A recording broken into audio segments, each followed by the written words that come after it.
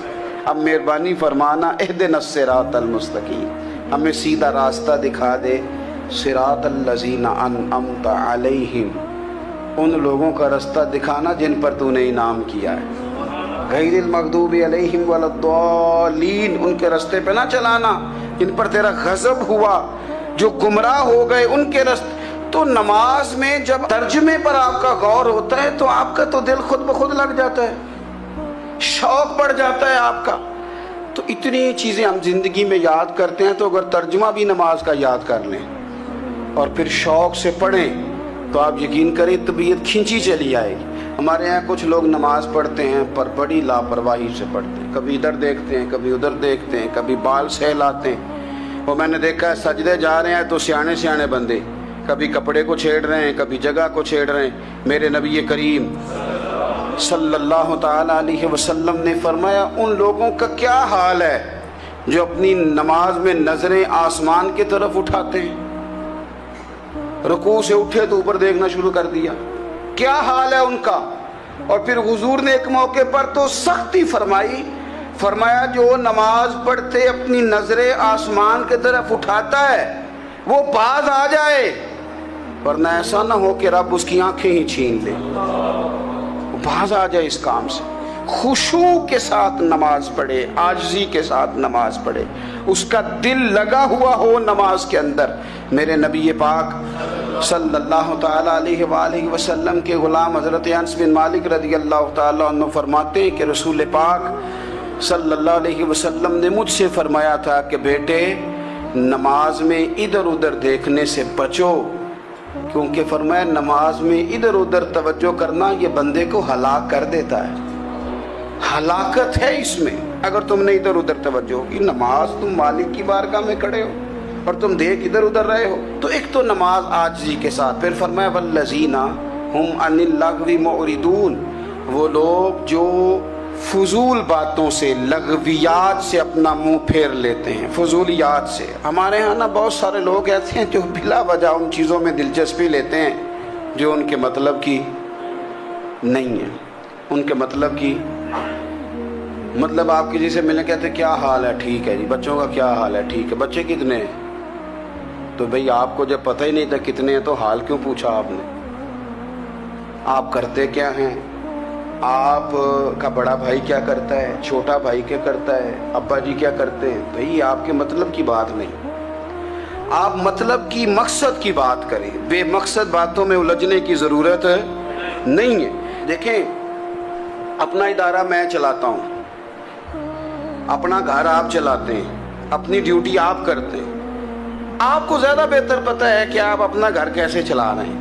مجھے زیادہ بہتر پتہ ہے کہ میں مدرسہ مسجد, مجھے زیادہ بہتر پتہ ہے اس کے اندر کون سی اصطلاح کس طرح کرنی ہے, یہ مجھ سے زیادہ بہتر کوئی بندہ جانتا نہیں. اب ہم کیا کرتے ہیں, جب ہم دوسرے کے کام میں مداخلت کرتے ہیں تو دو نقصان ہوتے ہیں. ایک تو اس کے ساتھ ہمارا رائے کا اختلاف ہو جاتا ہے, اور دوسرا ہمارے اپنے بہت سارے کام رہ جاتے ہیں کیونکہ ہماری توجہ ہی دوسرے کی جانب تھی, اپنے بڑے سارے کام رہ جاتے ہیں. اس لیے بہت ساری ایسی چیزیں ہیں جن میں بلا وجہ کوئی مقصد نہیں. ہم پرانے لوگوں سے باتیں سنا کرتے تھے, ہمارے بزرگ کہا کرتے تھے جیڑے پنڈ جانا نہیں, جیڑے پنڈ جانا نہیں ہوتا راہ پوچھنے دی کی. لغویات میں نہ الجھے, فضولیات میں نہ الجھے, یعنی ٹو میں رہنا, ٹو میں. آپ یقین کریں میں نے پرسنلی طور پہ اس چیز کو محسوس کیا ہے کہ ہمارے بہت سارے اہم حقوق صرف اس لیے مس ہوتے ہیں کہ ہماری اپنے سے زیادہ توجہ سامنے والے پہ ہوتی, سامنے والے. میں نے دیکھا بڑے بڑے عجیب سوال اور بڑے بڑے انوکھے سوال, مطلب یہ کہ اتنی لمبی چوڑی, اور لوگوں کو بڑا پتہ ہوتا ہے یہ فلاں آدمی جو ہے اس کے بچے کتنے ہیں, وہ بیاہ کہاں پہ ہیں, کس کس علاقے میں ان کی شادیاں ہوئی ہیں. اتنی تفصیلات کی ہمیں ضرورت نہیں ہے. ہم سے تو ہمارے بارے میں پوچھا جائے گا, تو ہمیں اپنا معاملہ بڑا صاف ستھرا. دیکھیں کیا سونی بات کی مدینے والے رسول نے, قربان جائیں حضور کے جملوں پر. ایک شخص نے پوچھا حضور سونا اسلام کون سا ہے، خوبصورت مسلمان کون ہے؟ تو نبی پاک صلی اللہ علیہ وسلم نے فرمایا وہ خوبصورت مسلمان ہے جو بات اس کے مقصد کی نہیں، بے معنی ہے وہ بات وہ چھوڑ دے، بے مقصد باتوں سے الجھنا جو بندہ چھوڑ دے وہ مسلمان بڑا سونا مسلمان ہے۔ ہم کمزور اس لیے ہوتے ہیں کہ ہماری توجہ زیادہ دوسروں کی باتوں پر پڑتی ہے۔ کچھ چیزیں ایسی ہوتی ہیں جو ہم نہ فراخ دلی سے بانٹتے ہیں، اور کچھ چیزیں ایسی ہوتی ہیں جو مجبور ہو کر ہم دیتے ہیں۔ کئی دفعہ ایسا ہوتا ہے کہ سامنے والا کچھ زیادہ تکلیف میں ہوتا ہے اور ہمارے پاس بھی وسعت نہیں ہوتی، لیکن زیادہ اجر اسی بندے کو ملتا ہے جو تھوڑی تکلیف برداشت کرے اور سامنے والے کی تکلیف کو دور کرے۔ مدینہ منورہ میں نا قحط پڑ گیا تھا، غلہ نہیں ملتا تھا، تو قحط کے زمانے میں لوگ نا پھر چیزوں کو مہنگا کر کے بیچتے ہیں۔ ہمارے ہاں ایک طرف چینی کی لائنیں لگی ہوتی ہیں، دوسری دفعہ چھاپا پڑتا ہے، پورے کے پورے گودام بھرے ہوئے نکل آتے ہیں، لوگ مصنوعی قلت پیدا کر دیتے ہیں۔ حضرت عمر فاروق رضی اللہ تعالیٰ عنہ کے زمانہ نور میں قحط پڑ گیا تھا، گندم کا دانہ اس طرح ہو گیا تھا جس طرح سونا ہے۔ سیدنا عثمان غنی رضی اللہ تعالیٰ عنہ کے نا بہت سارے اونٹ غلے کے بھرے ہوئے مصر سے آئے، اور لگتا یوں ہے کہ وہ شخص آپ ہی کو غلہ دیتا تھا، کسی اور کو دیتا بھی نہیں تھا، جو اونٹ بھر کے اس نے لیے۔ تو مدینہ منورہ کے اندر جب وہ مال پہنچا نا، آپ کو بتانا یہ چاہ رہا ہوں کہ ساری تجارت بندوں سے نہیں کرنی چاہیے، کچھ اللہ سے بھی کرنی چاہیے۔ رب سے جو بندہ تجارت کرتا ہے وہ بڑا کامیاب ہوتا ہے۔ وہ غلے سے بھرے ہوئے اونٹ آپ کے پہنچ گئے تو تاجر آئے، انہوں نے آگے کہا عثمان ہم کھول کے نہیں دیکھتے کہ اندر مٹی ہے کہ سونا ہے، اور یہ بھی نہیں پوچھتے آپ نے کتنے کا خریدا ہے، آپ کی زبان پر اعتبار ہے، آپ نے جتنے کا مال لیا ہے نا ہم ڈبل دیتے ہیں، آپ ہمیں دے دیں۔ آپ فرمانے لگے نہیں مجھے زیادہ نفع ملتا ہے۔ انہوں نے کہا 2 گنا، فرمایا نہیں زیادہ ملتا ہے، کہا 3 گنا، فرمایا زیادہ ملتا ہے۔ وہ کہنے لگے اس سے زیادہ تو کوئی تاجر ہے ہی نہیں جو زیادہ دے، فرمایا بس مجھے ملتا ہے نا۔ کتنا ملتا ہے؟ فرمانے لگے لگتا ہے کہ اگر وہ تاجر زیادہ کرم نوازی کرے تو 700 گنا تو دے گا ہی، اور باقی کریم ہے۔ انہوں نے کہا جی نہیں اتنا نہیں ہم دے سکتے، پھر آپ بیچ لیں۔ یہ بات ہی سمجھ میں نہیں آتی۔ لوگ چلے گئے تو حضرت عثمان غنی مال اٹھا کے مسجد کے دروازے پہ لے گئے، جا کے کہنے لگے اے عمر اعلان کر دیں جس غریب کو گندم کی ضرورت ہے، آسانی کے دور میں نہیں دقت کے دور میں، جب لوگوں کو مل نہیں رہی چیز، جس کو ضرورت ہے وہ آئے اور آ کے لے جائے۔ جب جناب عثمان غنی کے اس غلے کا اعلان ہوا تو تاجروں کو اب مسئلہ سمجھ میں آیا کہ یہ 700 گنا کو بندہ نہیں دے رہا، یہ رب کریم عطا فرما رہا ہے۔ میرے عزیز کچھ سودے رب کے ساتھ بھی کریں۔ اگر کوئی بڑا ضرورت مند دروازے پہ آ جائے نا